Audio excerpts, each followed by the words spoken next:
"You don't get to sit here, old man. Stand up and move before we drag you out." Deputy Pike's voice cut through the diner, loud enough that every fork paused. Calvin Rhodes didn't look away from his coffee. He lifted his eyes, calm and steady. "I've paid for my seat," he said quietly. Pike let out a humorless laugh and stepped closer, planting his hand on the counter from Calvin's cup. "You think that matters?" he muttered, leaning in like the answer was decided. Around them, people shifted in their seats, careful to get involved, until Pike's hand snapped forward and sent Calvin's coffee cup crashing to the floor, ceramic shattering across the tile. His hand slipped into his coat pocket, fingers closing around his phone. Pike shook his head, dismissing him. Call whoever you want. He had no idea that this was the last moment things would ever feel that simple. Before continuing, comment where in the world you are watching from, and make sure to subscribe, because tomorrow's story is one you can't miss. Early evening light slanted through the windows of Maybelle's diner, casting long shadows across the worn linoleum floor. The place sat on the edge of Bryer County, a small roadside establishment that had served travelers and locals for nearly 30 years. At this hour, only a handful of customers occupied the red vinyl booths, the dinner rush still an hour away. Calvin Rhodes sat alone at the counter, his tall frame straight despite his 68 years.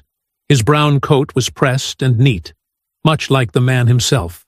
He cradled a white ceramic mug between his hands, the coffee inside growing cold as his thoughts drifted to the cemetery he'd visited earlier. 23 years his wife had been gone, but Tuesdays were still for bringing fresh flowers. Emily Dawson moved behind the counter with practiced ease, refilling coffee cups and taking orders. She noticed how Calvin winced slightly when he lifted his mug, the way his knuckles appeared swollen and bruised. Old injuries, she guessed, from years of service. She'd overheard him mention once to Maybelle that he'd been military before government work. Emily approached with the coffee pot. "Top you off, Mr. Rhodes?" she asked quietly. Calvin's weathered face softened. "Thank you, Miss Emily." She poured carefully, noting how he used both hands to steady the cup. A gesture of respect, not weakness. Emily had worked at Maybelle's for 3 years now, and in that time Calvin had never been anything but polite. He tipped well, spoke softly, and always thanked her by name. The bell above the door jangled harshly, breaking the diner's peaceful atmosphere. 2 sheriff's deputies strode in, uniforms crisp, but expressions sour. Deputy Nolan Pike led the way, a tall man with cold eyes and a permanent sneer. Behind him followed Deputy Brent Tully, younger and eager to please his superior. "Total waste of time," Pike announced to no one in particular, sliding onto a stool 3 spaces down from Calvin. 2 hours watching that highway? And nothing. Tully laughed nervously. That tip was garbage. No drug runners coming through today. Maybelle Carter emerged from the kitchen, wiping her hands on her apron. In her 60s, with steel-gray hair pulled back in a practical bun, she'd owned the diner for almost 2 decades. "Evening, officers. The usual?" Pike nodded. Then his gaze settled on Calvin.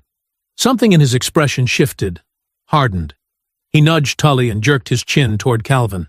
"Haven't seen you around much," Pike said, voice carrying deliberately across the counter. "Just passing through?" Calvin took a slow sip of his coffee before answering. "No, sir. I live about 20 minutes outside town." "That right?" Pike's chair squeaked as he swiveled to face Calvin directly. "Funny. Don't recall seeing you before." "I come in every Tuesday," Calvin replied evenly. "Have been for years now." Tully leaned forward.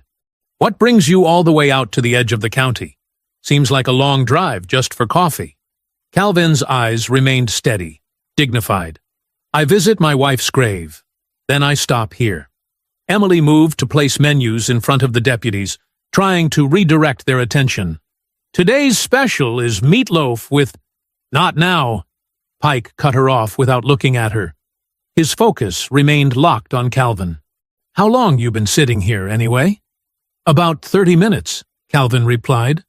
He didn't lower his eyes or shrink under the scrutiny. Maybelle stood straighter behind the counter, her hands fidgeting with a dish rag. She'd seen this behavior before from Pike, targeting someone he decided didn't belong. But confronting officers wasn't good for business in a small town. "You got money to pay for that coffee you've been nursing all this time?" Pike asked, his voice growing louder. A few diners in the booths glanced over, then quickly looked away. Calvin reached slowly into his pocket and placed a $20 bill on the counter. "I always pay my bill, officer." Pike stood up and walked over, circling behind Calvin like a predator. "Pretty fancy coat for a coffee shop like this." Emily felt her heart quicken. The room had gone quiet except for the soft country music playing from the ancient jukebox. She caught Maybelle's eye, seeing the older woman's concern. "Officer Pike," Maybelle finally said, "how about that coffee? On the house today." Pike ignored her. "I asked you a question, old man. What's with the fancy get-up? Coming from somewhere important?" "No, sir," Calvin said. "I believe in dressing respectfully when visiting my wife." Pike's face twisted. "You giving me attitude?" "No, sir. Just answering your question." The tension in the room thickened. Tully had stood up now, too, hovering nearby with an uncertain smile that didn't reach his eyes. Emily noticed how the few remaining customers were studiously avoiding looking in their direction, hunched over their plates. In one swift motion, Pike's hand shot out, striking Calvin's coffee cup. It flew off the counter and shattered against the floor, brown liquid splashing across the linoleum and up Calvin's pants leg. "Stand up," Pike ordered, his voice hard as nails. "Let's see some ID." Calvin looked down at the broken cup, then slowly back up at Pike. He made no move to stand. "I said, stand up!" Pike's voice boomed through the diner. "Or are you deaf as well as disrespectful?" What had been a quiet dinner had transformed into a public confrontation that held everyone in the room frozen in place. Coffee dripped from the counter edge, forming a dark puddle on the diner's scuffed linoleum floor. Calvin remained seated, his eyes fixed straight ahead. Not in defiance, but in careful calculation. That single moment of stillness was all Deputy Tully needed. "You deaf, old man?" Tully stepped forward, his hand already gripping his baton. "Officer gave you an order." Emily stood frozen by the kitchen doorway, a plate of apple pie trembling in her hand. Her eyes darted to Maybelle, who took one determined step forward. "Now, officers, there's no need for—" Maybelle's words died in her throat as Pike casually moved his hand to rest on his holstered weapon. The gesture wasn't subtle. It wasn't meant to be. "Stay out of police business, Maybelle," Pike warned, his voice dropping to a dangerous whisper. "Unless you want the health inspector making a special visit tomorrow." Calvin carefully placed both palms flat on the counter. "I'll stand," he said evenly. "There's no trouble here." But before he could push himself up, Pike grabbed the back of his collar. Too late for cooperation. With a violent jerk, he yanked Calvin backward off the stool. The older man's feet tangled, his body twisting awkwardly as he tried to catch himself. "Resisting!" Tully shouted, as if reading from a script they'd rehearsed. "He's resisting!" Calvin hadn't even touched them. His arms were outstretched, trying to regain balance, when Pike slammed him into the nearest table. Coffee cups and plates clattered to the floor. A family with young children scrambled from their booth, the mother scooping up her toddler. "On the ground!" Pike ordered, forcing Calvin's arm up behind his back at a painful angle. "On the ground now!" Calvin's knees hit the floor first, then his shoulder as they pushed him down. His body moved with the stiffness of age, joints that didn't bend as they once had, muscles that had lost their quick response strength. But even as they forced him face down onto the cold tile, something in his composure remained unbroken. "I'm not resisting," Calvin said, his voice steady despite being pressed to the floor. When Calvin instinctively moved his arm to protect his ribs, Pike's fist came down hard across his cheekbone. Blood immediately welled from a split in the skin. "Stop moving!" Pike shouted. Tully drove his knee into Calvin's back, grinding down between his shoulder blades. The sound that escaped Calvin's lips wasn't quite a cry, more like the involuntary release of air from lungs being crushed. A child screamed from across the diner. The noise pierced the horrible silence that had fallen over the other customers. Plates crashed to the floor as an elderly couple hurried toward the exit, refusing to meet anyone's eyes. Emily's hands shook so badly she nearly dropped her phone as she slid it onto the shelf beside the pie case, angling it toward the unfolding scene. She tapped the screen twice, starting the recording, then stepped back as if she'd merely been arranging desserts. "Please," Maybelle's voice cracked as she moved toward them again. "He's a good customer. He's not doing anything wrong."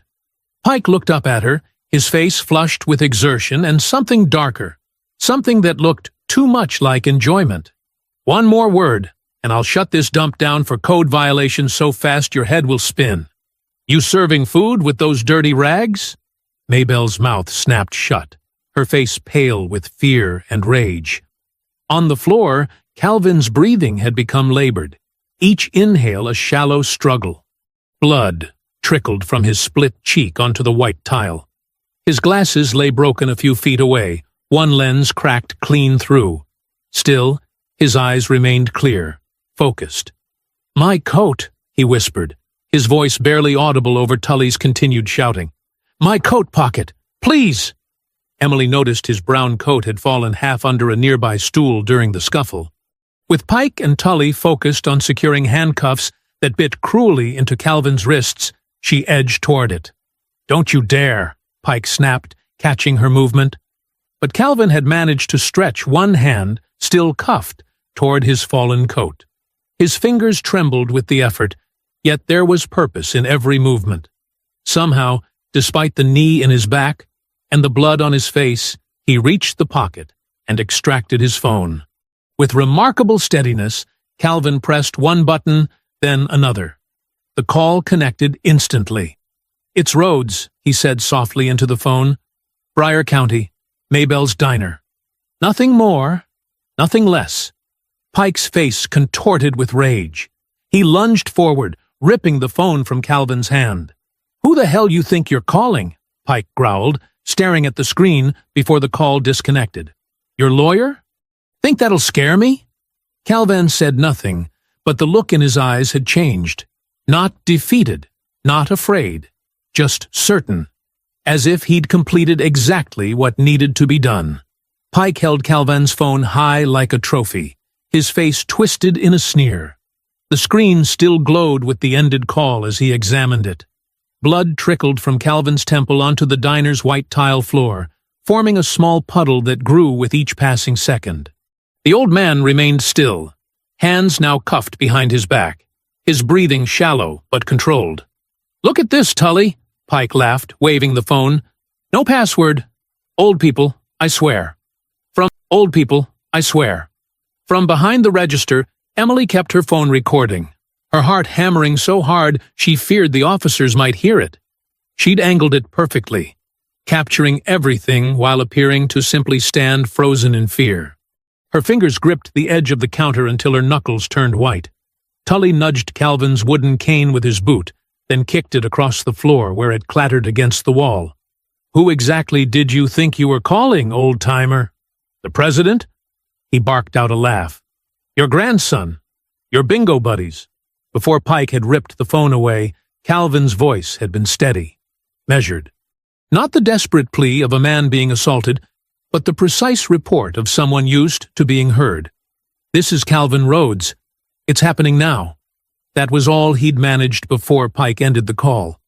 But something about those words, the way he'd said them, hung in the air like smoke. Pike scrolled through Calvin's recent calls, his smirk fading slightly. "Who's this WH office number?" "What? You got some Washington friend you think cares about you?" Calvin said nothing. His eyes remained fixed on Pike's face, unwavering. "I asked you a question." Pike's boot pressed down on Calvin's shoulder, grinding it against the hard floor. The police radio clipped to Pike's shoulder suddenly crackled to life. "Unit 47. Dispatch requesting immediate status update. Respond." Pike frowned, reaching for his radio. "Unit 47. Situation under control at Maybell's diner. Got a suspect in custody. The radio crackled again. Unit 47, confirm nature of incident and full status of all persons involved. Sheriff wants details now. Tully's head jerked up. What's going on? We didn't call this in yet. The radio continued, urgency in the dispatcher's voice. All units be advised. Black government SUV spotted crossing county line on Highway 16. Plates match federal registry. Repeat, federal vehicle entering county limits. Pike's face drained of color. What the hell? Emily's eyes darted to Calvin, seeing him in a new light. Beneath his coat, partially revealed by the struggle, she noticed a small lapel pin she hadn't seen before. Nothing flashy, just a simple emblem that looked official. And on his wrist, half hidden by his sleeve, was an old military bracelet, worn smooth by decades. This wasn't just some elderly man passing through. Maybell had seen it too. She took a small step backward, her eyes widening with sudden understanding. He's not, she started to whisper, but caught herself. Pike's radio continued to buzz with chatter, codes flying back and forth that made little sense to the diner patrons, but clearly unsettled both officers. Tully's confident swagger vanished, replaced by nervous energy as he paced in tight circles. "Shut that radio down!" Pike snapped, lowering the volume. His eyes darted to the windows, then back to Calvin. Something had shifted. Fear replaced arrogance in his posture. But instead of backing down, Pike's face hardened with resolve. He grabbed Calvin by the collar, pulling him to a sitting position. "Listen up, everyone!" Pike shouted to the diner. What you just saw was this man assaulting an officer during a routine questioning. He became violent when asked for identification. The blatant lie hung in the air. A woman with her young daughter gasped audibly. "That's not what happened at all," Emily said, her voice shaking but determined. "He didn't do anything wrong." Pike turned toward her, eyes blazing. "You want to spend the night in a cell too? Nobody leaves until statements are taken. And those statements better match what I just said." Tully grabbed Calvin's cane and jammed it against the counter.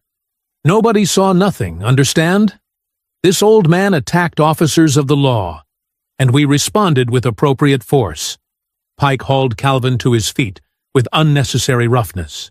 The older man stumbled but somehow maintained his dignity, standing as straight as his injured body would allow. "Calvin Rhodes," Pike announced formally, though his voice trembled slightly. "You're under arrest for assaulting a police officer, resisting arrest, and disturbing the peace." He pocketed Calvin's phone, then shoved him toward the door. "Tully, get the car. We're taking him in now." As they moved toward the exit, Calvin's eyes met Emily's for just a moment. There was no fear there, no plea for help. Instead, she saw something that sent a chill down her spine. Absolute certainty, as if every moment of this horrible scene was unfolding exactly as he had expected. Outside Maybell's diner, the patrol car's lights slashed through the evening darkness. Red and blue beams painted the small parking lot in frantic pulses, turning the ordinary scene into something sinister. The few remaining customers peered through the windows, their faces ghoulish in the colored light.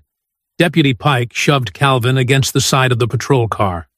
The older man's body tensed with pain as his already injured ribs met cold metal. His wrists, locked in cuffs behind his back, were twisted at an angle that would hurt a man half his age. "Stand still!" Pike growled, patting Calvin down with unnecessary force. While the deputies focused on Calvin, Emily slipped quietly through the diner's side door. Her hands shook as she pulled her phone from her apron pocket and scrolled to find her cousin Marcus's number.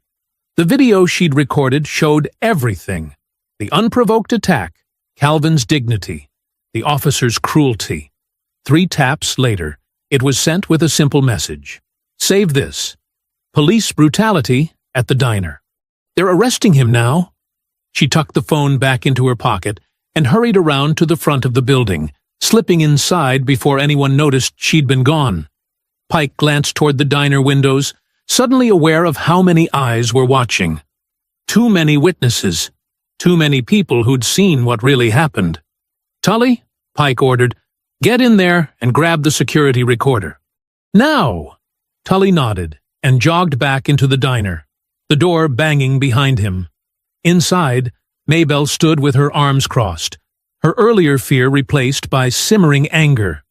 "You have no right to touch my property," she said, as Tully headed straight for the small office behind the counter. "Police investigation," Tully answered without looking at her.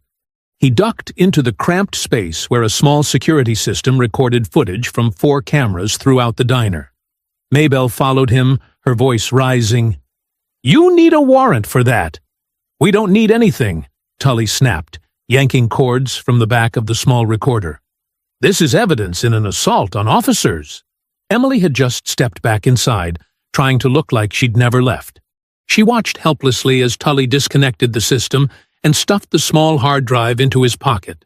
"That's my property," Maybelle insisted, but her protest faltered as Tully turned to face her, towering over her small frame. "You want to go to jail too, old woman? For obstruction?" he asked, his voice low and threatening. Outside, Pike was rifling through Calvin's wallet. Calvin stood silently, his breathing shallow and careful. The kind of breathing someone does when each inhale sends pain shooting through cracked ribs. Blood had dried along his temple, and swelling distorted one side of his face. Yet, somehow, he maintained his composure, his eyes clear and focused. Pike pulled out a card from Calvin's wallet and froze. It wasn't a driver's license or credit card. It was a federal access card with security markings that Pike clearly recognized. For a brief moment, genuine fear flashed across Pike's face, before he masked it with more anger. "What the hell is this?" Pike demanded, waving the card in Calvin's face. "You think having friends in high places is gonna help you now?" Calvin said nothing, just held Pike's gaze with calm determination. Pike stepped away and pulled out his phone, dialing quickly. "Chief Shaw," he said when the call connected. "We've got a situation at Maybelle's diner." His voice lowered as he moved away from Calvin. "Yeah, some old guy causing trouble. Got aggressive when questioned. Had to restrain him." Pike glanced nervously at Calvin, then turned his back completely. "Listen, there might be some complications. He's got some kind of federal ID. Yeah. No, I think we need to move fast on this one. Clean it up before anyone from the state gets wind of it." The conversation continued for another minute, Pike nodding several times. "Understood. We'll book him now. Keep him isolated." When Pike returned, his confidence seemed restored. Chief Shaw had his back. They would process Calvin quickly, control the narrative, make the charges stick. Speed would save them from whatever complications that federal ID might bring. Tully emerged from the diner and gave Pike a thumbs up. The evidence was gone. The recorder secured. Their story would be the only official record now. "Let's go," Pike said, opening the back door of the patrol car. As they prepared to push Calvin inside, the diner door opened again. Emily stood framed in the doorway, her young face set with determination. Calvin turned his head, his battered face catching the harsh police lights. For a brief moment, their eyes locked. In that silent exchange, Calvin's message was clear. Don't back down. The truth matters. Then Pike shoved him into the back seat, slamming the door with enough force to rock the entire vehicle. The fluorescent lights of Bryan County Jail buzzed overhead, making Calvin's bruises look even worse against his dark skin. Pike kept a grip on Calvin's arm tighter than necessary as they moved through the booking area. Every few steps, he'd give a little shove, hoping for a reaction. Calvin gave him none. Desk Sergeant Arnett looked up from his computer, eyes widening slightly at Calvin's battered face. "Got ourselves a fighter," Pike announced, loud enough for everyone to hear. "Assaulted an officer at Maybelle's diner. Resisted arrest. Nearly started a riot." Arnett's gaze moved from Calvin's injuries to Pike's unmarked face, then to Tully, who didn't have a scratch on him. His expression said everything his mouth didn't. "Need to process him," Pike continued. "Dangerous individual. Threatened federal connections." Calvin stood silently as Pike emptied his pockets onto the desk. When the federal access card slid out, Arnett picked it up, studying the security markings and restricted access codes. "This is," Arnett began. The door swung open and Chief Vernon Shaw entered, his uniform pressed perfectly, despite the late hour. His eyes went straight to the card in Arnett's hand. "Log that separately," Shaw ordered. "Not with the regular belongings." Arnett hesitated. "Sir, this is a federal credential. Protocol says—" "I know what protocol says," Shaw cut him off, "and I'm telling you to log it elsewhere. We don't need every rookie who walks through here seeing it." Calvin spoke for the first time since entering the station. His voice was steady, despite the pain evident in his shallow breathing. "That card identifies me as Calvin Rhodes, retired Army intelligence officer, current confidential advisor on veterans' civil protections." He paused, letting the weight of his words settle. "I've spent 35 years in service to this country. The last decade advising on civil rights violations against veterans." Shaw's face tightened. "Is that supposed to scare me, Mr. Rhodes?" "No," Calvin said simply. "It's just a fact, like the fact that your officers assaulted me without cause or provocation." "My officers responded to a belligerent suspect," Shaw countered. "Your officers targeted me the moment they walked in," Calvin replied, his eyes never wavering. "I was drinking coffee. Nothing more." Shaw stepped closer, looming over Calvin. "You mentioned making a call. Who exactly did you call, Mr. Rhodes? Some low-level assistant you met at a veterans function? This is Bryan County. You think anyone in Washington actually cares what happens in a diner out here?" Calvin met Shaw's gaze without flinching. "Powerful men often fail when they mistake age for weakness, Chief Shaw. I've seen it happen many times." Shaw's expression darkened. He turned to Arnett. "Process him. Regular cell. Medical assessment can wait until morning." "Sir," Arnett said quietly, "he's clearly injured. Protocol requires—" "Morning," Shaw repeated firmly. "I don't have staff to waste on someone who's just got a few bruises from resisting arrest." Back at Maybelle's diner, Emily paced behind the counter. The last customers had left, and Maybelle was wiping down tables with more force than necessary. "I sent the video to my cousin," Emily said, checking her phone again. "But the file's huge and our Wi-Fi cut out during all that chaos. It's still trying to upload." Maybelle stopped cleaning. "Can you send it another way?" "I'm trying," Emily said, "but the signal out here is terrible. And what if they come back? They already took the security recorder." Maybelle's weathered face hardened with resolve. She walked to the register and reached beneath it, pulling out a small key. "They took the recorder, but they missed this." "What is it?" Emily asked. "Backup system key. After we got robbed last year, my nephew installed a second recorder hidden under the floorboards in my office. Tully took the main one, but he doesn't know about the backup." Emily's eyes widened. "So we have everything? The whole thing?" "I've kept quiet in this town for 20 years.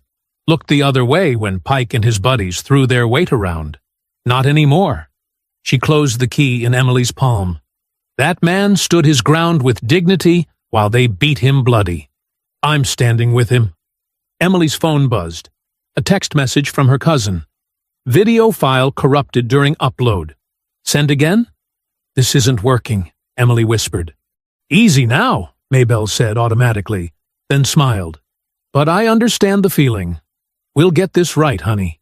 They think they've buried what happened here, but they picked the wrong man and the wrong diner." Emily nodded, gripping the backup key tightly. "Do you think his call will really help? To the White House?" "I don't know," Maybelle admitted, "but I saw his eyes when they took him. That wasn't a man who makes empty threats." Outside, thunder rolled across the sky as storm clouds gathered. Back at the jail, Calvin Rhodes sat alone in his cell, pain radiating through his body with each breath, deliberately denied medical care by those sworn to uphold the law. The assault at the diner had become something far worse, a calculated institutional crime committed by an entire chain of command. Near midnight, the neon open sign at Maybelle's diner flickered off. The parking lot sat empty except for 3 cars: Maybelle's ancient Buick, Emily's battered Honda, and Luis Herrera's pickup truck. Emily pulled the blinds across the front windows, her fingers trembling slightly as she spotted a county cruiser idling across the street. Its headlights off, but interior lights casting a faint glow on the officer inside. "They're watching us," she whispered. Maybelle locked the front door with a decisive click. "Let them watch. We've got nothing to hide." Luis Herrera emerged from the kitchen, wiping his hands on his apron. The cook's dark eyes were wary, his movements careful as he peered through the blinds. "That's Officer Reeves," he said quietly. "Pike's cousin. He's bad news." Emily's stomach tightened. "Do you think they know about the backup drive?" "No," Maybelle said firmly. "Only my nephew and I knew about that. Come on." The 3 moved toward the back office, a cramped space filled with decades of paperwork and memories. Maybelle flipped on the desk lamp rather than the overhead light, casting long shadows across the room. "Under the floorboards," she instructed, pointing to a worn spot beneath her desk. "Luis, help me move this." Luis pushed the desk aside while Emily kept watch at the small office window. The cruiser hadn't moved. "How long have you had this backup system?" Emily asked. Maybelle knelt with difficulty, her knees protesting. "Since that new police chief came in 3 years ago. Something about him never sat right with me. Started noticing how his officers treated certain folks who came through here." She pried up a loose floorboard, revealing a small, hollow space beneath. "Found my delivery driver beaten up behind the dumpster one night after he argued with Pike about a parking ticket. Figured I might need eyes of my own someday." Luis whistled softly. "Smart lady." Maybelle reached into the space and felt around until her fingers closed on something. "Smart is surviving 40 years running a diner in a town where power doesn't like to be questioned." She pulled out a small metal box that had been tucked beneath an old recipe card file. Inside was a compact digital recorder. Emily took it carefully. "How do we know it worked?" "Only one way to find out," Maybelle said, gesturing to the ancient computer on her desk. Luis kept watch while Emily connected the drive. The screen flickered to life, showing the diner from 4 different angles. She clicked through the footage until Calvin appeared at the counter, then fast-forwarded to the moment the deputies entered. "It's all here," she whispered. "Everything. The coffee, them shoving him down, the beating." Her voice broke as the screen showed Pike striking Calvin's face. "That poor man." Luis leaned in. "That's evidence they can't deny." Emily nodded, quickly copying the files to a flash drive she kept on her keychain. Then she opened her email and attached several still images showing the clearest moments of the assault. "What are you doing?" Luis asked nervously. "Sending these to Jasmine Torres at the Regional Herald," Emily replied, typing quickly. "She covered that protest in Millerton last year when nobody else would. She'll know what to do with this." "Be careful," Maybelle warned. "Once you send that—" "I know," Emily said, her finger hovering over the send button. "But if they're watching us, they might try to take our phones or computers. We need this somewhere else." She pressed send. "Done." Luis glanced nervously at the window. "The cruiser's still there." "Let's put everything back," Maybelle said, "and act normal when we leave." At the county jail, Calvin Rhodes sat hunched on a metal bench, each breath sending sharp pains through his ribs. The cell was cold, deliberately so, and they'd taken his coat. Blood had dried along his hairline, where Pike's hand had split the skin. Heavy footsteps approached, then stopped. Calvin didn't look up until he heard the soft clink of a cup against the bars. "Water," Sergeant Arnett said quietly, sliding a paper cup through the slot. "Should have some painkillers, too, but—" He trailed off, glancing nervously down the hall. Calvin took the cup with shaking hands. "Thank you." Arnett looked uncomfortable with the gratitude. "Chief's orders are no medical until morning. It's not right." Calvin sipped the water slowly. "Did anyone at the diner get hurt? After they took me?" The question seemed to surprise Arnett. "You're worrying about others when you're the one sitting in a cell?" Please, Calvin said. The young waitress. The owner. Were they safe? Arnett hesitated. The waitress recorded it. On her phone. Pike doesn't know, but Tully mentioned seeing her slip something into her apron. For the first time since his arrest, something like hope flickered in Calvin's eyes. Good girl, he whispered. Across town, in an elegant study lined with law books, Chief Shaw stood uncomfortably before a large mahogany desk. Behind it sat Councilman Douglas Mercer, his silver hair perfectly styled despite the late hour, his tailored shirt still crisp. You're telling me, Mercer said, his voice dangerously soft, that your deputies beat a man with federal connections in front of a diner full of witnesses? Shaw swallowed. Pike says the man was resisting. Don't insult me with lies, Mercer snapped. This isn't just some brutality complaint that will disappear with the right pressure. If this man really has White House connections, everything we've built could unravel. Shaw understood the unspoken meaning. The selective enforcement zones, the kickbacks from construction contracts, the convenient arrests that cleared valuable properties for development. I need this contained by sunrise, Mercer continued, his voice cold. Every witness silenced, every piece of evidence gone. Make it happen, Vernon. Shaw nodded stiffly. Yes, sir. Back at the diner, Emily was gathering her things when headlights swept across the back lot.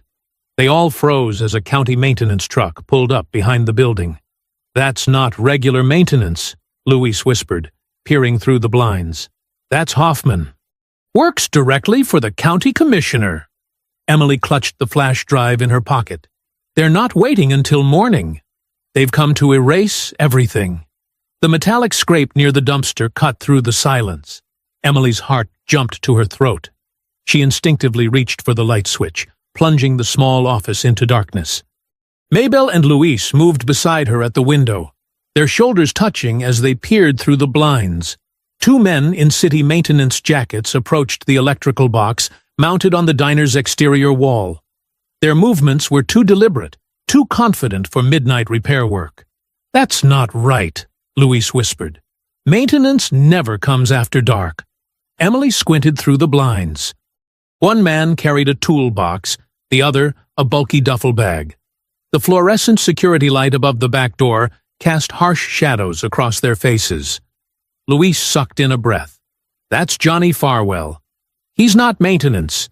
He's the guy who handles Mercer's campaign events. Fixes problems for him. What kind of problems? Emily asked, though she already knew the answer. The kind that disappear overnight, Louise replied. Maybelle's fingers dug into Emily's arm. They're not here to check wiring. They're here to make sure no one talks about what happened to Mr. Rhodes.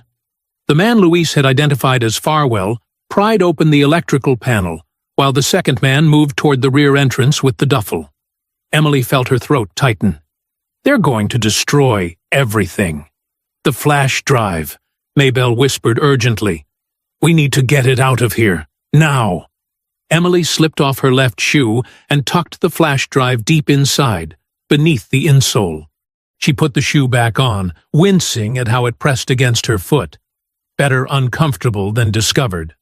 I'll create a distraction at the front, Maybelle said, straightening her apron. Louise, try to slow them down back here. Emily, you get that drive to someone who can help. But, Emily started. No time.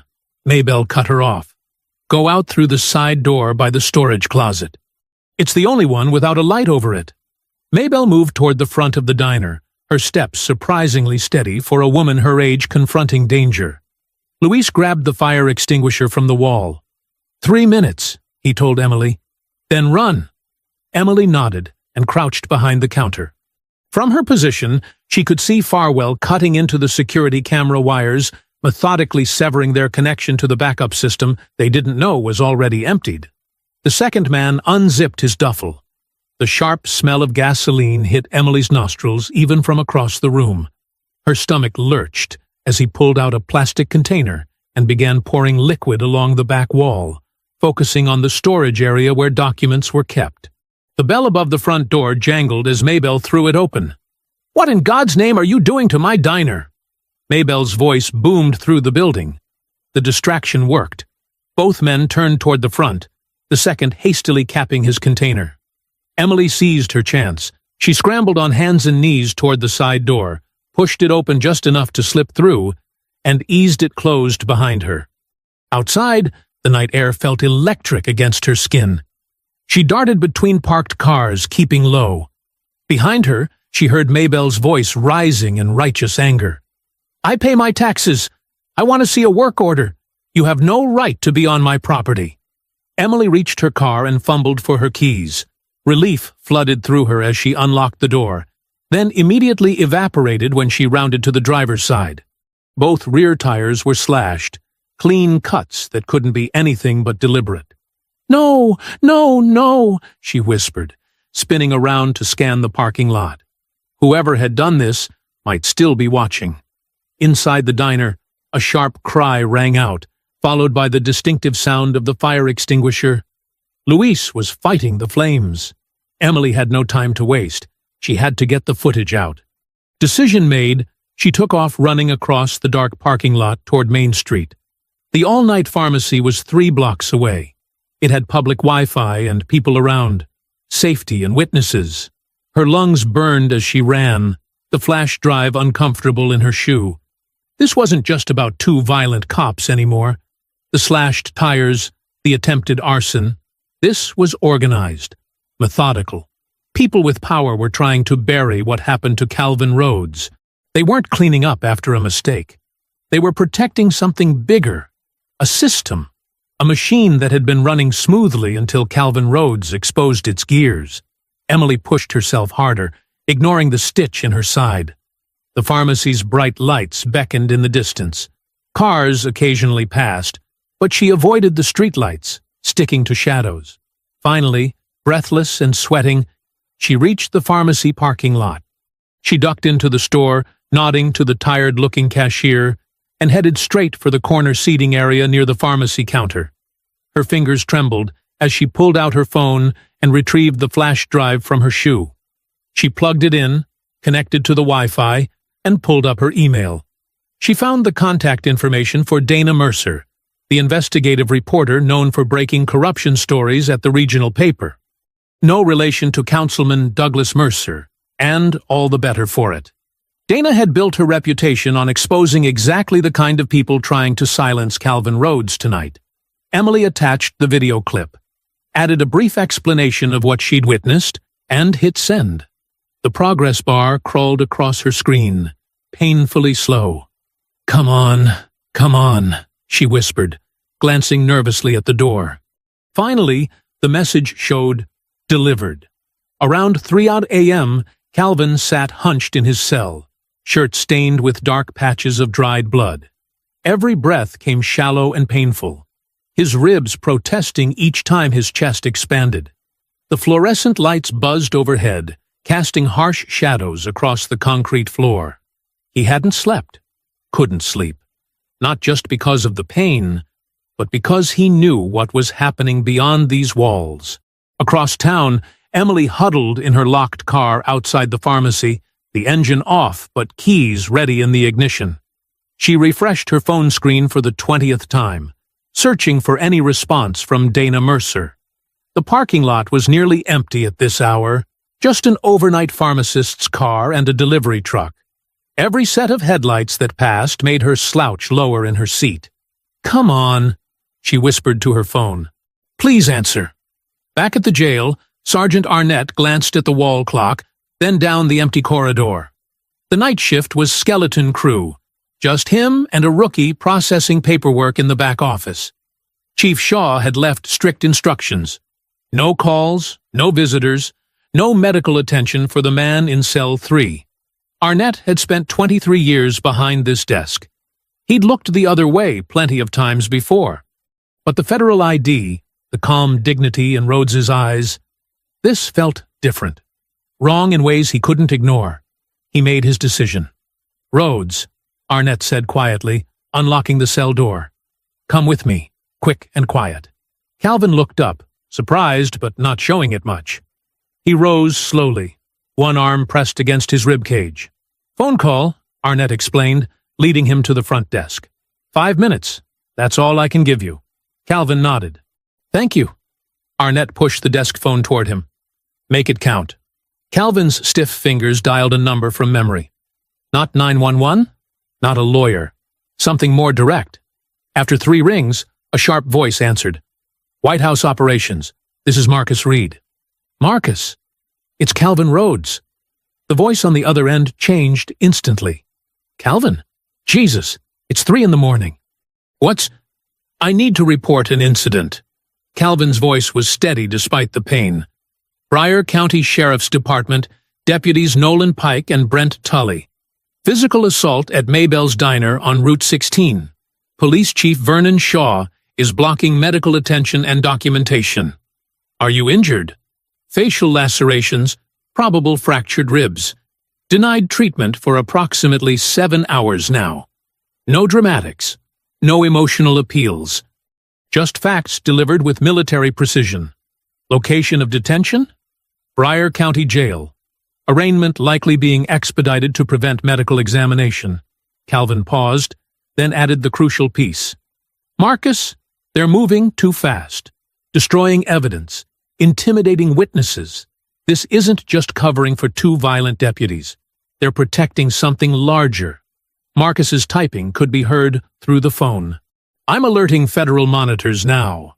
Justice Department will have eyes on this by morning. Hang tight, Calvin." "Thank you." Calvin hung up and nodded to Arnett, who quickly led him back to his cell. "Who'd you call?"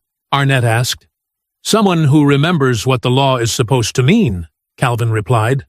Across town, Emily's phone finally lit up with an incoming call. Unknown number. She answered immediately. "Emily Dawson? This is Dana Mercer." Emily's relief made her voice crack. "You got my email? The video?" "I got it. It's..." Dana paused. "It's explosive. Absolutely unambiguous police brutality. We can run it on the morning broadcast." Emily clutched the phone tighter. "So you'll help? You'll tell people what they did to him?" "Yes, but I need one more thing. Another witness statement. Your video is powerful, but the station lawyers are worried about backlash. A second on-record source would bulletproof us against legal pressure." Emily bit her lip. "I'll testify, but..." "No, not you. You're too vulnerable right now. Is there someone else? Someone they can't easily dismiss?" Emily thought immediately of Maybell. Respected business owner, 30 years in the community, even served on the Chamber of Commerce. "I'll call you right back," Emily said. 20 minutes later, after a tense conversation in Maybell's kitchen, Emily called Dana again. "Maybell Carter will go on record. She owns the diner. She saw everything." Dana's voice brightened. "Perfect. I'm heading to the station now. This will lead the 6 a.m. broadcast." Maybell sat at her kitchen table, hands wrapped around a mug of tea. "My daddy opened that diner in 1963. Been through everything from integration to recession. If they burn it down for telling the truth, so be it." Emily squeezed her hand. "Thank you." Just as the first hints of dawn colored the eastern sky, Police Chief Vernon Shaw's emergency phone line rang. He answered with sleep-thick irritation. "This better be important." "Chief, it's Pike. Channel 8 News just teased their morning broadcast. They've got video of the diner incident, clear footage. They're running it at 6. Shaw sat bolt upright, sleep forgotten. "What? How the hell?" The waitress must have recorded. "Now, call Mercer. Tell him media has the footage." He slammed the phone down, panic cracking the confident facade he'd maintained all night. Things were unraveling faster than he could tie them back together. At the jail, the first rays of sunlight streaked through the high window of Calvin's cell. He heard multiple sets of footsteps approaching. Heavy, purposeful. The cell door swung open. 2 deputies he hadn't seen before stood there with Shaw behind them. "On your feet, Rhodes," Shaw ordered. "Time for arraignment." "I need medical attention first," Calvin stated calmly. Shaw smiled coldly. "Judge is waiting. Can't keep the court delayed for your comfort." As they pulled Calvin to his feet, across town, The Channel 8 production team gathered in the control room. Dana Mercer stood watching as technicians prepared the footage for broadcast, the timer counting down to 6 a.m. The sun rose over Bryan County, bringing light to shadows that had hidden too much for too long. Just after sunrise, Calvin Rhodes was led into the cramped county courtroom. His shoulders stooped under the weight of pain. One eye had swelled nearly shut, dark purple against his brown skin. Each step was careful, deliberate, betraying the pain in his ribs beneath the orange jumpsuit they'd forced him into. Despite his injuries, he carried himself with quiet dignity that seemed to fill the small space. The courtroom smelled of old wood and floor polish. Morning lights slanted through dusty blinds, casting stripes across the worn floor. Only a handful of spectators occupied the hard wooden benches, mostly courthouse regulars and a few curious county employees who'd heard rumors. The door at the back creaked open. Emily and Maybelle slipped in, their faces drawn with exhaustion. They'd been up all night, moving between the damaged diner and the pharmacy parking lot, where Emily had finally managed to send the video. Dark circles rimmed Emily's eyes, but determination straightened her spine. Beside her, Maybelle clutched her purse with white knuckles, her gray hair hastily pinned up. On the prosecution side, Officers Pike and Tully sat in freshly pressed uniforms, not a wrinkle or spot to be seen. Pike's hair was neatly combed, his face clean-shaven, a stark contrast to the red-faced man who had dragged Calvin across the diner floor just hours earlier. Tully kept his eyes down, fidgeting with his hat in his lap. Chief Shaw occupied a bench directly behind them, arms crossed over his chest. He nodded slightly to Judge Morris as the proceedings began. Case number 22, CR 418, Bryan County versus Calvin Rhodes, the clerk announced in a bored voice. Charges are assault on a peace officer, resisting arrest, and disorderly conduct. Judge Morris peered over her glasses at Calvin. She'd been appointed after Councilman Mercer's campaign for judicial reform 3 years earlier.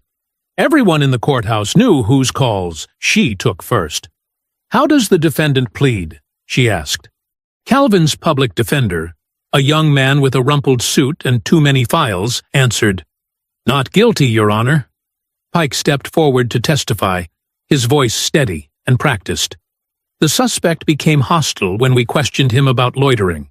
When asked to leave the establishment, he became combative. "He struck me here," Pike touched his jaw, "before we were forced to restrain him." Tully nodded along, adding, "He was shouting threats, making other diners uncomfortable. The owner asked us to remove him." Maybelle stiffened in her seat, her mouth falling open at the blatant lie. Emily grabbed her hand to keep her quiet. From the back bench, Chief Shaw spoke up. "Your Honor, these are decorated officers with spotless records. This kind of assault cannot be tolerated in our community." The judge nodded, glancing at her papers. "Bail is set at $50,000. A phone chimed. Then another. Suddenly, devices throughout the courtroom began buzzing and pinging with notifications. The bailiff's phone lit up in his pocket. Even the judge's clerk glanced down at her screen. "Your Honor," Calvin's defender said suddenly, his own phone in hand, "I believe there's evidence the court needs to see immediately." On screens across the courtroom, Dana Mercer's face appeared in a breaking news segment. Channel 8 has obtained exclusive footage of what appears to be police brutality at Maybelle's diner last night, she said gravely. The clip began playing, shaky but clear enough to show Pike slapping Calvin's coffee away, then striking him without provocation. The footage cut off before showing the worst of the beating. But it was enough. A murmur rippled through the courtroom like wind through dry leaves. The judge's face tightened. She looked from the video to Pike, who had gone very still, and back again. For one electrifying moment, the power in the room shifted. Emily felt a surge of hope bubble up in her chest. Judge Morris cleared her throat. In light of this, new information. Bail is reduced to $5,000.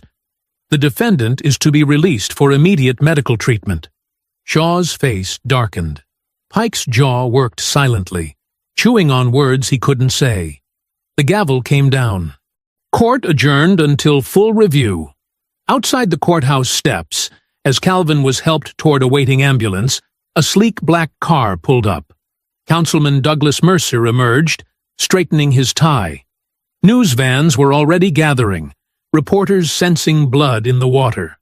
Mercer stepped directly to the cameras, his expression grave but confident. "What we're seeing is deeply troubling, not because of police actions, but because of the apparent technological manipulation of evidence. This appears to be a deepfake video released just weeks before my re-election campaign launches." Emily, watching from the courthouse door, felt her stomach drop. "We will investigate fully," Mercer continued smoothly, "but we cannot allow political attacks on our brave law enforcement officers based on doctored footage. This reeks of outside interference." Within hours, social media flooded with conflicting accounts.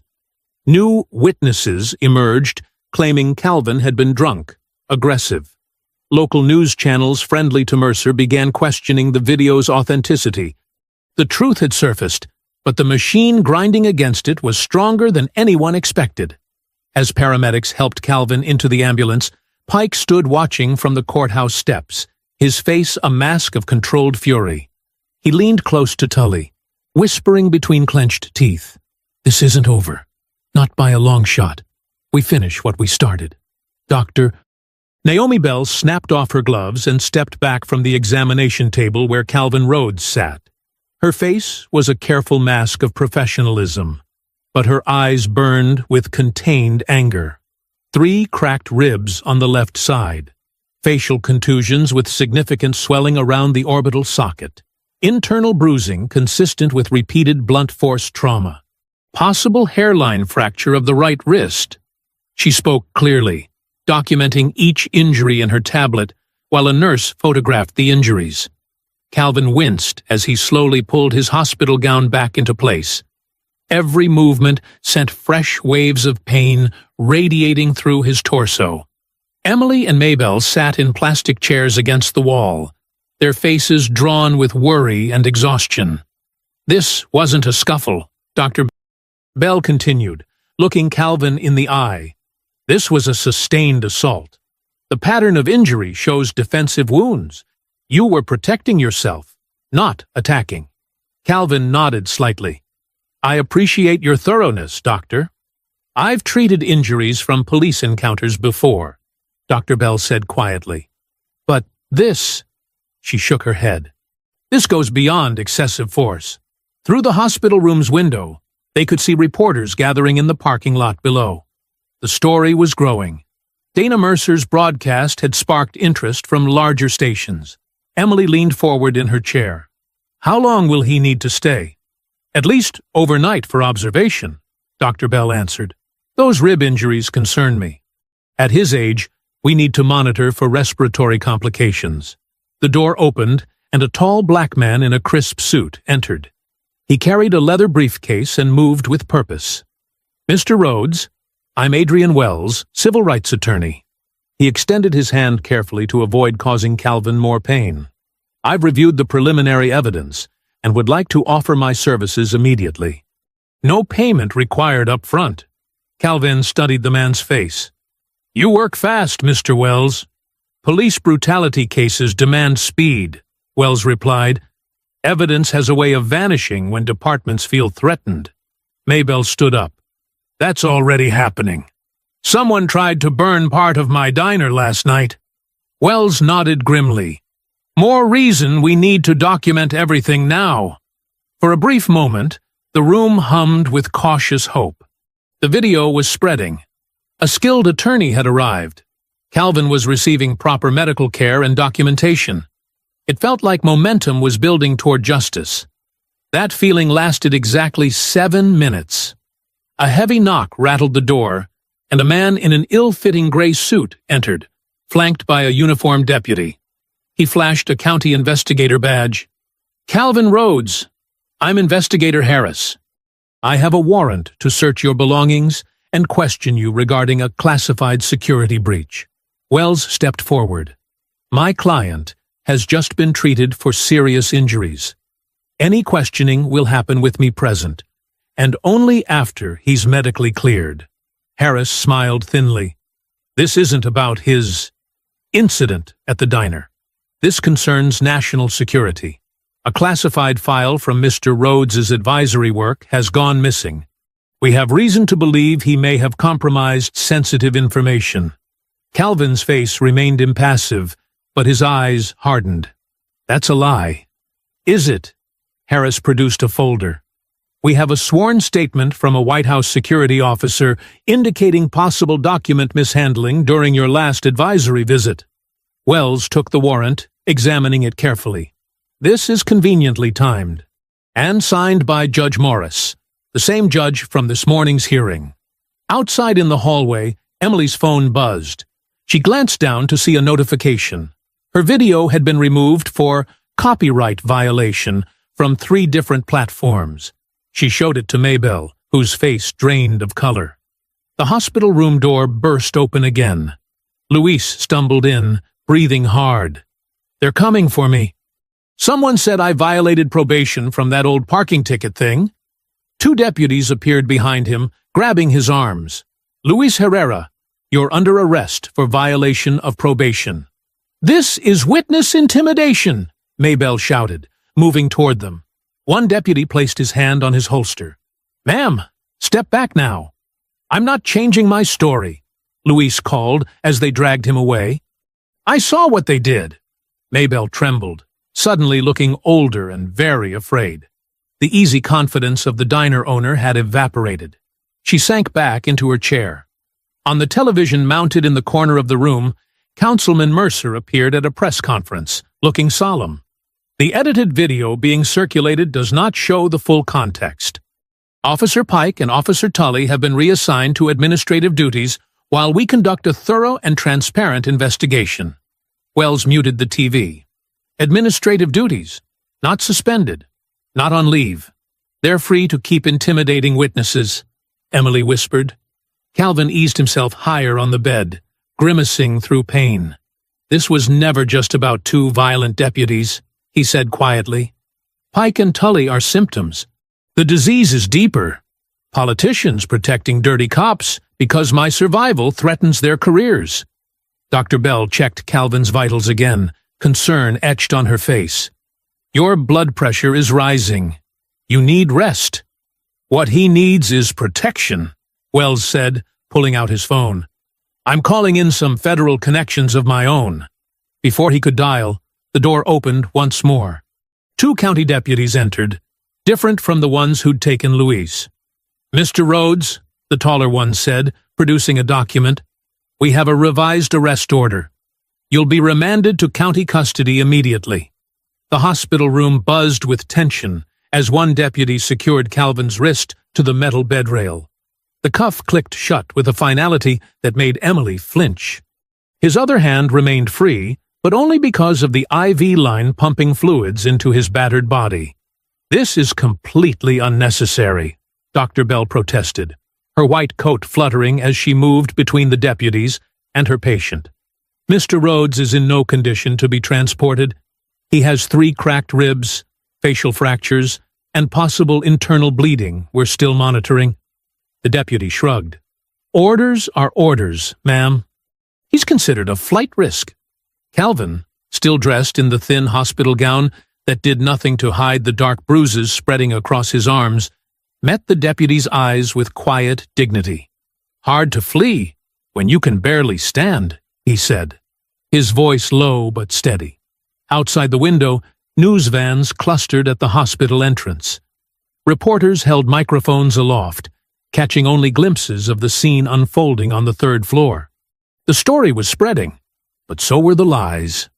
Emily pushed past the 2nd deputy and into the hallway where Adrian Wells was already on his phone, pacing with fierce energy. "Yes, Judge Colton, it's clearly retaliatory," Wells said, his voice tight with controlled rage. "They're creating fictional security charges to discredit a witness to police brutality." He paused, listening. 1 hour? My client could be back in county custody by then. Another pause. I understand. Thank you, Your Honor. Emily grabbed Wells's arm as he ended the call. What's happening? Judge Colton will hear our emergency motion, but not for another hour, Wells said, running a hand over his face. They're trying to get Calvin back to county jail before federal authorities can intervene. On a waiting room television nearby, Councilman Mercer's face filled the screen. He stood at a podium, looking appropriately grave. While I cannot discuss the details of an ongoing investigation, Mercer said, his voice dripping with false concern, I can confirm that Calvin Rhodes had access to sensitive information regarding veterans' benefits and personal data. The fact that classified material may have been compromised is deeply troubling. Emily's hands balled into fists. He's lying! They're trying to make people afraid instead of angry. Fear always works better than truth, Wells said grimly, especially when it involves national security. Back in the room, Calvin motioned Emily closer with his free hand. His face was pale beneath the bandages, but his eyes remained sharp. Listen carefully, he said, his voice barely above a whisper. This isn't random. I've spent the last year reviewing confidential complaints from veterans and elderly black residents in Mercer's district. Pattern of targeted traffic stops, property seizures, intimidation. Emily's eyes widened. That's why you were here? In Bryan County? Calvin nodded slightly, wincing at the movement. I visit my wife's grave every month, but this time I was also meeting with 3 veterans who filed complaints. Pike and Tully may have targeted me by chance at the diner, but Mercer recognized my name the moment Shaw called him. You knew about him already, Emily realized. Federal task force has been quietly investigating procurement fraud and civil rights violations here for months, Calvin confirmed. The money trail leads straight to Mercer. Building contracts, private prison kickbacks, selective enforcement in certain neighborhoods. The deputy stepped closer. That's enough talking. Calvin ignored him. Pike and Tully are just street-level muscle, he continued. They're the fists. Mercer's the brain. The whole system runs on intimidation, selective arrests, witness silencing. Maybelle, who had been silent until now, suddenly straightened her shoulders. That explains why they came after my diner so fast. And Luis. Wells returned, slipping his phone into his pocket. Transport van is already downstairs. They're not waiting. Then neither am I, Emily said, pulling out her phone and starting a live stream. I'm documenting everything. The deputy reached for her phone. You can't record in here. Actually, she can, Wells countered. There's no law against recording in a hospital hallway when no medical procedures are being performed. Dr. Bell appeared in the doorway, frustration evident on her face. They're insisting on moving him now. I've documented my medical objections. 2 orderlies arrived with a wheelchair. With surprising gentleness, they helped Calvin from the bed to the chair, unhooking the handcuff from the rail, only to reattach it to the wheelchair's metal frame. Calvin's face tightened with pain, but he made no sound. Emily kept her phone steady, narrating quietly. They're taking him despite medical advice. This is Calvin Rhodes, beaten by police last night at Maybelle's diner, now being arrested again on what his lawyer calls fabricated charges. The small procession moved toward the elevator. 2 deputies, Calvin in the wheelchair, pushed by an orderly, followed by Wells, Emily, and Maybelle. The live stream counter ticked upward. 12 viewers, 28, 53. As the elevator doors opened on the ground floor, Emily's phone pinged with a message from Dana. Keep broadcasting. We're picking up your feed. They wheeled Calvin through the back corridor toward the loading dock where prisoner transports arrived. Through the windows, Emily could see the county sheriff's van waiting, its engine running. Just as they reached the exit doors, 3 black SUVs with government plates turned sharply into the hospital entrance, cutting off the sheriff's van. Men and women in dark suits emerged, moving with purpose. The lead deputy's radio crackled. All units, stand down. Federal hold order in effect. The hospital lobby froze like a paused movie. Federal agents in dark suits and severe expressions fanned out across the entrance, blocking the path to the county transport van. One woman with close-cropped gray hair stepped forward, badge already extended. "Special Agent Harris, Department of Justice Civil Rights Division," she announced, her voice cutting through the stunned silence. "This is an emergency federal intervention. These papers halt any transfer of Calvin Rhodes pending investigation." The county deputies exchanged nervous glances. The lead deputy, a burly man with a crew cut, examined the papers with trembling fingers. "These seem to be in order, but I need to call the sheriff," he mumbled. "Call whoever you want," Agent Harris replied. "But Mr. Rhodes stays here under federal protection starting now." Emily kept her live stream running, capturing every word. Her phone vibrated with notifications as viewers poured in by the hundreds. Dana's news station had picked up the feed, broadcasting the confrontation across 3 counties. Adrian Wells stepped forward, straightening his tie. "As Mr. Rhodes's attorney, I'll need copies of those papers." "Of course," Agent Harris handed them over, while 2 other agents positioned themselves on either side of Calvin's wheelchair. Dr. Bell approached the federal team. "I have his complete medical records ready. The injuries are consistent with repeated strikes to the head, ribs, and back, far beyond any force that could be justified for restraint." "Thank you, doctor," said a tall man from the federal team. "We'll need your sworn statement as well." Within minutes, Mercer's office had been notified. Emily watched as the news rippled through the hospital. A nurse whispered to an orderly who promptly made a call. Security guards shifted uncomfortably. The machinery of local power was suddenly grinding its gears, unsure how to proceed now that federal eyes were watching. Calvin sat quietly in his wheelchair, eyes clear despite the pain medication. "I told you they'd come," he said softly to Emily.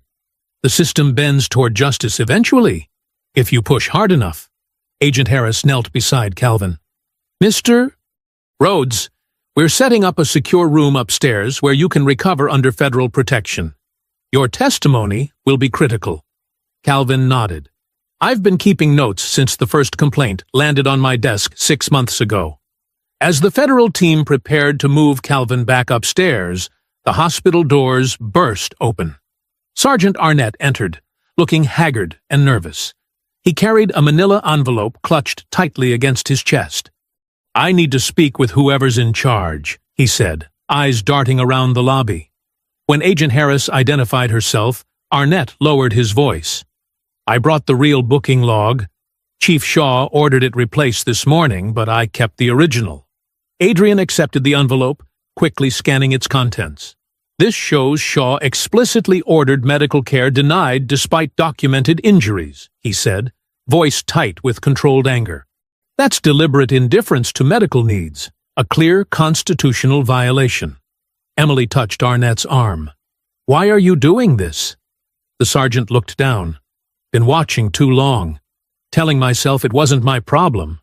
But last night," he shook his head, "I couldn't sleep knowing what they did to him." Back upstairs in a newly secured room, Calvin rested while Adrian built a timeline on his laptop. Emily sat nearby, uploading her videos to cloud storage, where they couldn't be deleted. "I need to see Luis," she said suddenly. "He's all alone in there." Adrian nodded. "I'll arrange it. The federal presence changes things.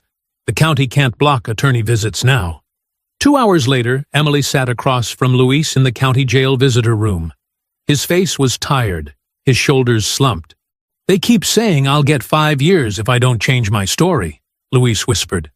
"That I didn't see what I saw." Emily leaned forward. "The feds are here now, Luis. The whole thing is breaking open.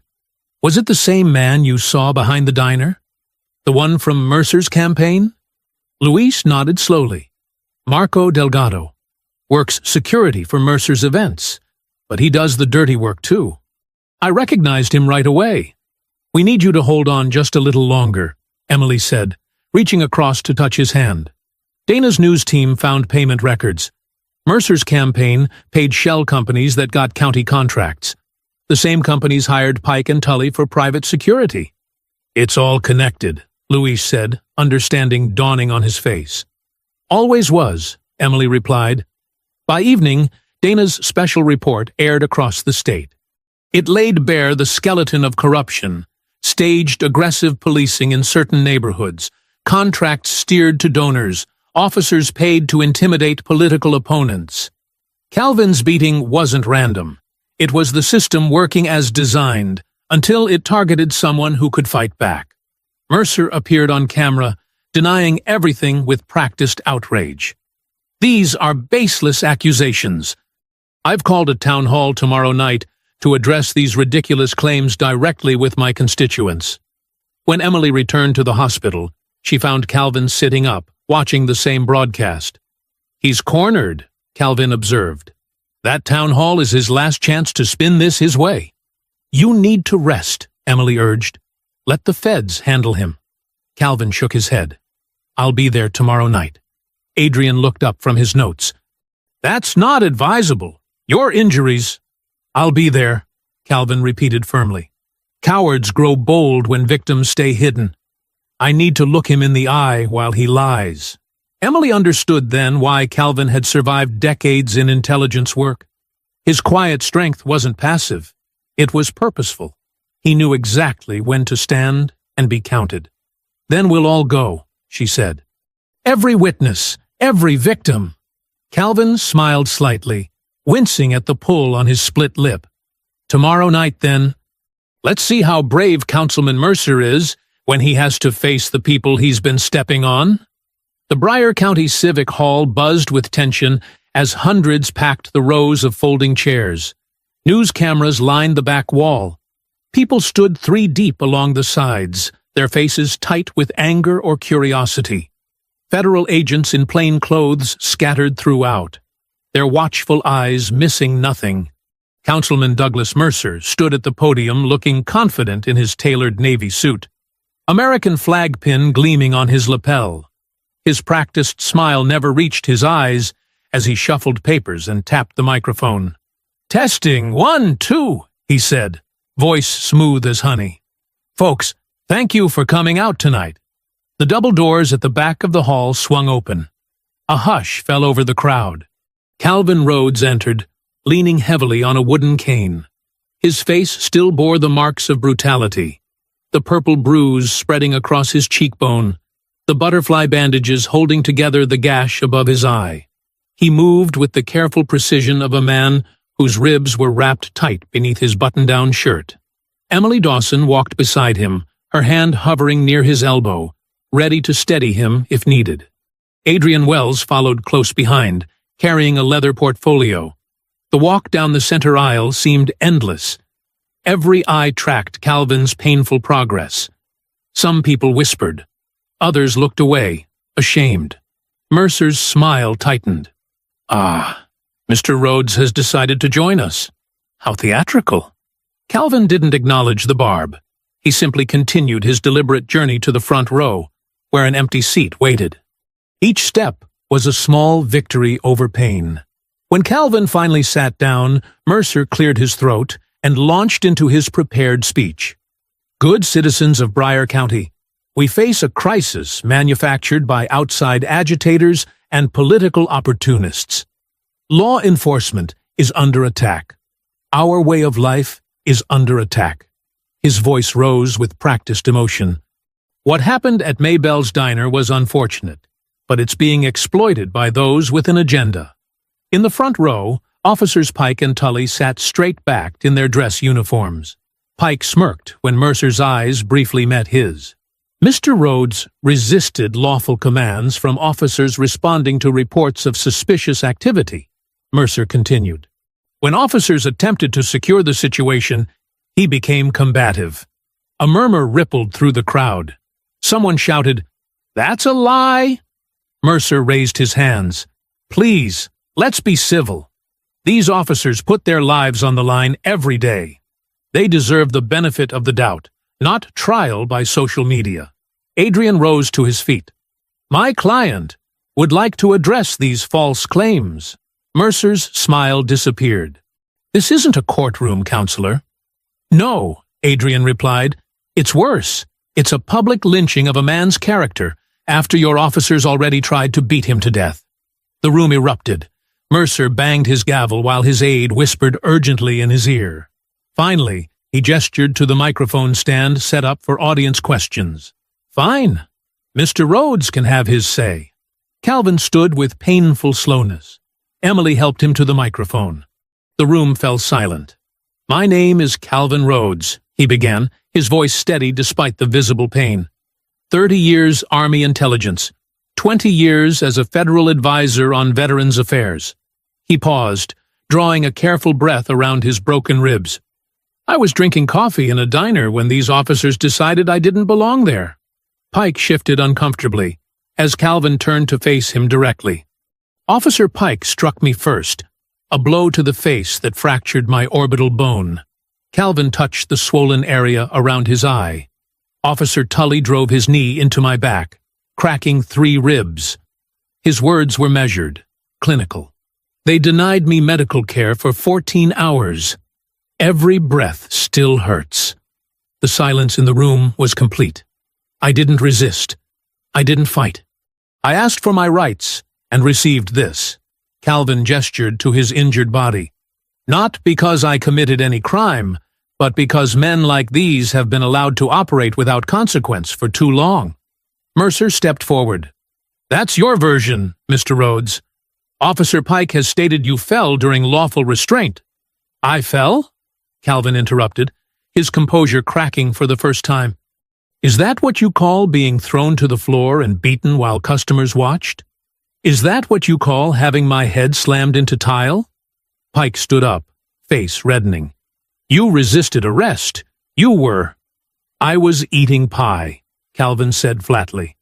"The crime was sitting, while black, in a diner where you didn't want to see me."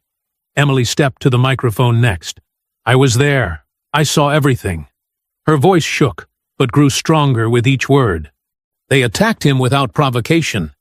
When we tried to get the security footage, someone set fire to the diner's back room. They slashed my tires. They threatened all of us."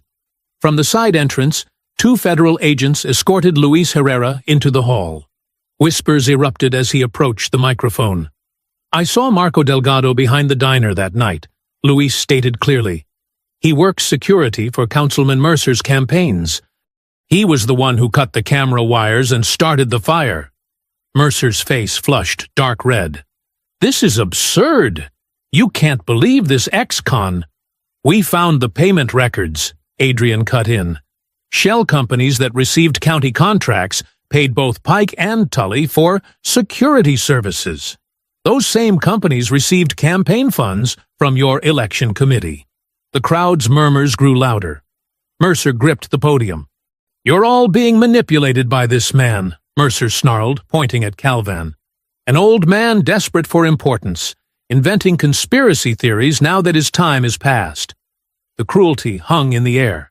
Calvin didn't flinch, but the room did. Even some of Mercer's supporters shifted uncomfortably. From the back of the room, Dana stepped forward, tablet in hand. She nodded to her crew. "Actually, Councilman," she called out, "we've recovered something you should see." The projector screen behind Mercer flickered to life. The diner's security footage began to play.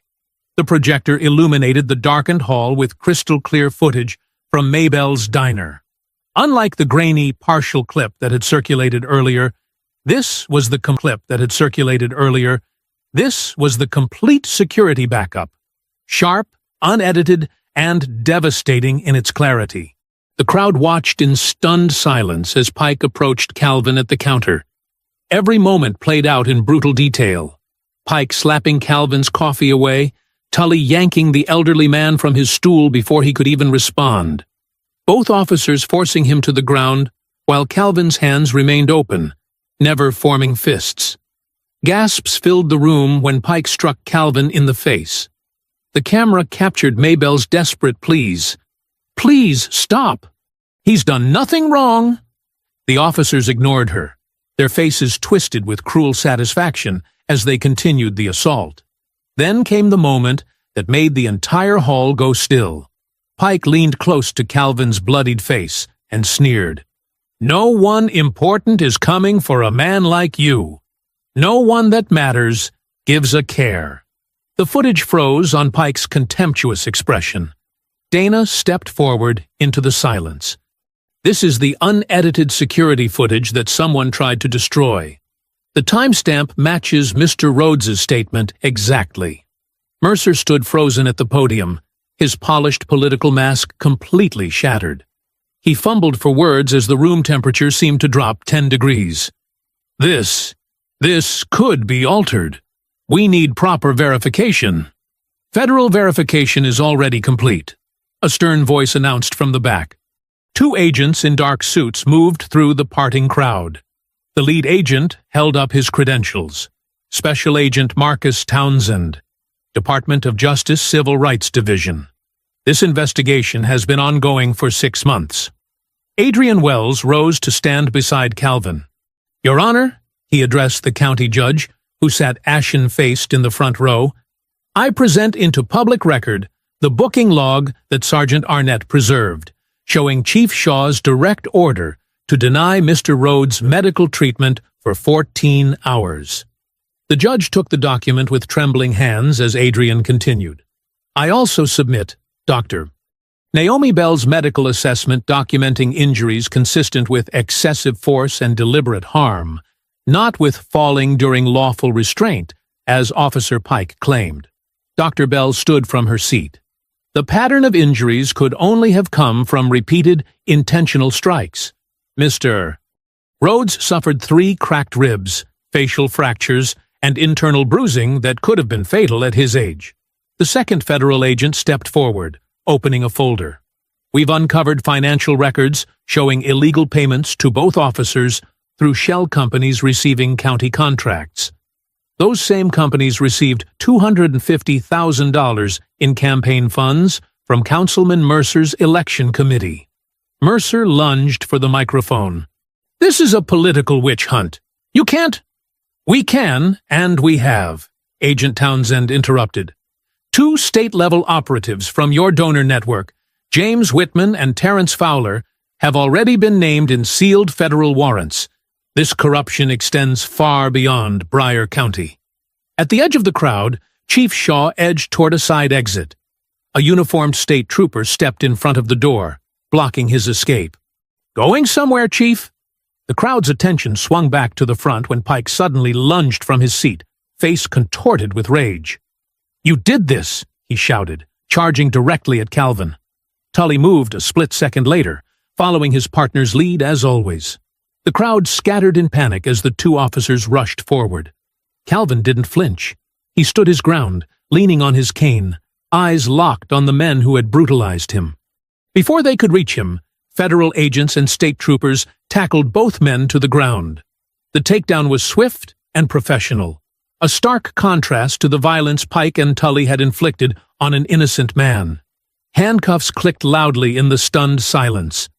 "Officer Nolan Pike, Officer Brent Tully, you're under arrest for civil rights violations, assault, filing false reports, and obstruction of justice," Agent Townsend announced, his voice echoing through the hall. Mercer tried to back away from the podium, but another agent approached with handcuffs ready. "Douglas Mercer, you're under arrest for conspiracy, witness tampering, and misuse of public funds." As the cuffs locked around Mercer's wrists, the facade of power that had protected these men for years crumbled completely. The very public that had feared them watched them fall. Calvin Rhodes remained standing. His body was still wounded, his breathing careful around damaged ribs, but his dignity was intact. He had faced the machine that tried to crush him and remained unbowed. The room erupted, first in shocked whispers, then in a wave of voices as the community witnessed justice delivered in real time. Maybelle rushed to Calvin's side, tears streaming down her face. Emily and Luis embraced, their courage finally vindicated. In that moment, with the corrupt officials being led away in handcuffs, the power dynamic that had ruled Bryan County for years was shattered. Not in shadows, but in the full light of public witness, exactly where Pike and Tully had once performed their unchecked authority. Near midnight, Maybelle's diner reopened, not with its usual clatter of dishes and murmur of customers, but with a hushed reverence. The violent scene that had played out days earlier had been erased as much as possible. The broken glass was swept away, though memories remained sharp as shards. One window stood boarded up, a temporary bandage on the building that matched the healing bruises on Calvin's face. The counter stool, the one where it had all started, had been wiped clean of blood and set upright again, waiting. Maybelle herself unlocked the door, letting in Emily, Louise, Dana, Adrian, and finally, Calvin. He moved slowly, his ribs still heavily taped beneath his fresh button-down shirt. His cane tapped gently across the tile floor that had days ago held his bloodied body. "It's strange," Calvin said, pausing to look around the quiet space. "A place can hold violence in its walls. And healing, too," Maybelle answered, flipping on the lights. She wore her best apron, the one saved for Sundays. "I wasn't sure I could ever open these doors again." Luis nodded, his eyes traveling to the spot by the register where he'd watched Pike slam Calvin's head against the counter. "I kept seeing it happen. Over and over," he admitted. "Even in my cell." Emily touched his arm. "But they can't hurt anyone anymore." The news had spread fast after the town hall. Pike and Tully were behind bars, denied bail as flight risks.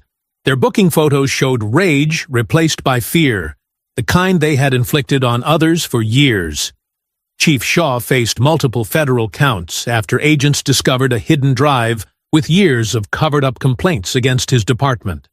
And Douglas Mercer, the man who had built a political career on fear and corruption, was photographed being escorted from his office in handcuffs.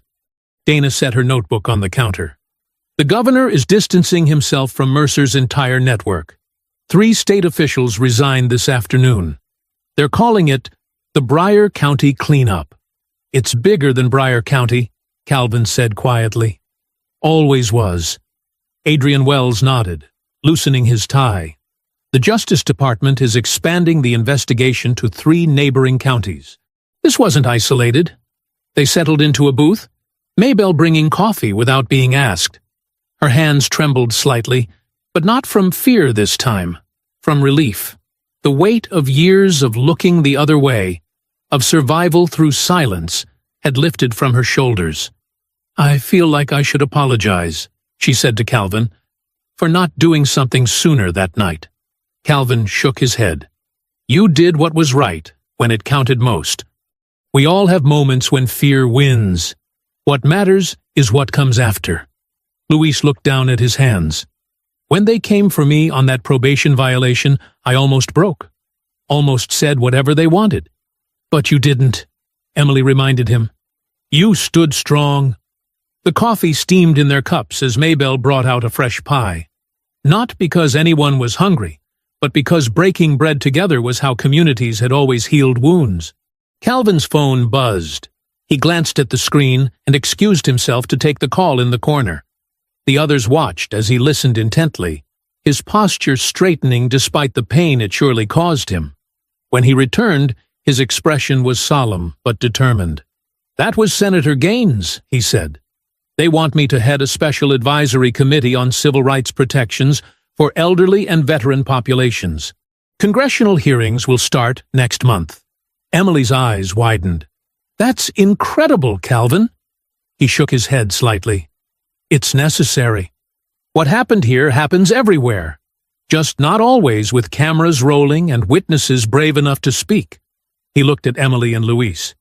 "What you both did, that's rarer than it should be." "Will you take it?" Dana asked. Calvin nodded slowly. "Not for the title. Not to be important." He looked around the diner, at the counter where his dignity had been assaulted. "So Bryer County never happens to anyone else." They talked for hours, piecing together their individual perspectives of what had happened. How Emily had hidden her phone just in time. How Luis had recognized the maintenance man as Mercer's fixer. How Maybelle had saved a backup key because she'd seen too many accidents before. How Calvin had made that crucial call, knowing exactly who would answer. As their voices filled the space, the diner transformed. The site of violence became a place of testimony, of truth. Around 4 in the morning, the others began to leave. Luis headed home to his children, who had waited too long for their father. Adrian departed with files for the civil suits already being prepared. Dana left to file her latest story before deadline. Only Calvin remained, moving back to the counterstool that had started it all. Maybelle refilled his cup without asking. "On the house," she said. "Forever." Calvin smiled, the gesture still painful across his bruised face. "I'll still tip." Maybelle retreated to the kitchen, leaving Calvin alone with his thoughts and his coffee. Through the window, the first pale light of dawn touched the glass, filling the diner with a gentle glow. For the first time since the beating, the room felt different. The tension that had hung in the air like smoke had cleared. The corner where he had been struck, the floor where he had bled, the counter where his dignity had been attacked, all reclaimed now. Justice had entered Maybelle's diner and decided to stay. If you enjoyed the story, leave a like to support my channel, and subscribe so that you do not miss out on the next one. On the screen, I have picked 2 special stories just for you. Have a wonderful day.